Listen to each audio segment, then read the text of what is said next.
नमस्कार, स्वागत है आपका डिजिटल इंडिया न्यूज पर, जहां हर बड़ी खबर आपको सबसे पहले और सटीक रूप में मिलती है। तो आज बात करेंगे महाराष्ट्र विधानसभा चुनाव 2024 की। 20 नवंबर को मतदान खत्म हो चुका है और अब सभी की नजरें टिकी हैं 23 नवंबर के नतीजों पर। इस बार का चुनाव कई मायनों में ऐतिहासिक है। चलिए जानते हैं जनता के मिजाज और इन चुनावों के अहम पहलुओं को। चुनाव का इतिहास और बटा हुआ महाराष्ट्र की राजनीति में इस बार कई अप्रत्याशित मोड़ देखने को मिले हैं। पहली बार शिवसेना दो गुटों में बटी हुई है। एक तरफ है उद्धव ठाकरे गुट तो दूसरी तरफ एकनाथ शिंदे गुट। अब जनता तय करेगी कि असली शिवसेना कौन है। तो वहीं दूसरी तरफ एनसीपी भी विभाजित हो चुकी है। अजित पवार ने अपने चाचा शरद पवार से अलग होकर चुनाव लड़ने का बड़ा फैसला लिया है। इस अलगाव का असर नतीजों पर क्या पड़ेगा यह देखना दिलचस्प होगा। तो चलिए बढ़ते हैं लोकसभा चुनाव के प्रदर्शन की तरफ। अगर हालिया लोकसभा चुनावों पर नजर डालें तो महाविकास आघाड़ी ने शानदार प्रदर्शन किया था। 48 लोकसभा सीटों में से 30 सीटें उन्होंने जीती थी, जबकि एनडीए को सिर्फ 17 सीटें मिली थी। सवाल यह है, क्या एनडीए इस जीत का सिलसिला विधानसभा चुनाव में भी जारी रख पाएगी या महायुति जिसमें बीजेपी, शिंदे गुट और अजित पवार गुट शामिल है, इस बार बाजी मार लेगी। अब बात करते हैं वोटिंग के ट्रेंड्स और एग्जिट पोल्स के बारे में। इस बार महाराष्ट्र में 288 सीटों के लिए लगभग 65.2% वोटिंग हुई, जो 2019 के 61.74% से ज्यादा है। इस बढ़े हुए वोटिंग प्रतिशत का असर किस पर पड़ेगा यह कहना अभी मुश्किल है।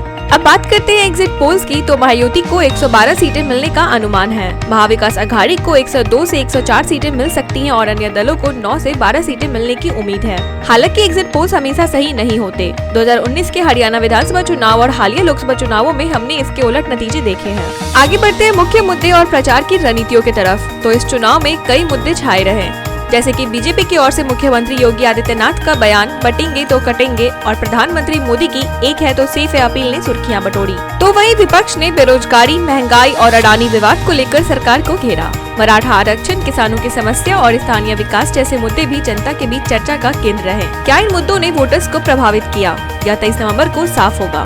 मुख्यमंत्री की रेस, कौन होगा अगला नेता? अगर एमवीए जीतती है तो बड़ा सवाल यह है कि मुख्यमंत्री कौन बनेगा। क्या उद्धव ठाकरे फिर से महाराष्ट्र की बागडोर संभालेंगे या कांग्रेस और एनसीपी अपना नया चेहरा पेश करेंगे? दूसरी तरफ अगर महायुति जीतती है तो क्या एकनाथ शिंदे मुख्यमंत्री बने रहेंगे या अजित पवार मुख्यमंत्री पद की दौड़ में बाजी मार लेंगे? तो वहीं राजनीतिक विशेषज्ञों का मानना है कि इस बार का चुनाव बेहद कांटे का है। बढ़ा हुआ वोट प्रतिशत बदलाव का संकेत दे सकता है, लेकिन नतीजों से पहले किसी निष्कर्ष पर पहुंचना जल्दबाजी होगी। 23 नवंबर को महाराष्ट्र का भविष्य तय होगा। क्या महाविकास आघाड़ी सत्ता में वापसी करेगी या महायुति अपना दबदबा बनाए रखेगी? यह सब जल्द ही पता चलेगा। तो दोस्तों, आपकी क्या राय है? क्या एमवीए दोबारा जीत पाएगी या महायुति सत्ता पर कब्जा करेगी? अपनी राय नीचे कमेंट में जरूर बताएं। वीडियो पसंद आया हो तो लाइक और सब्सक्राइब करना ना भूलें। जुड़े रहिए डिजिटल इंडिया न्यूज के साथ, जहां खबरें सबसे तेज और सटीक होती हैं। धन्यवाद।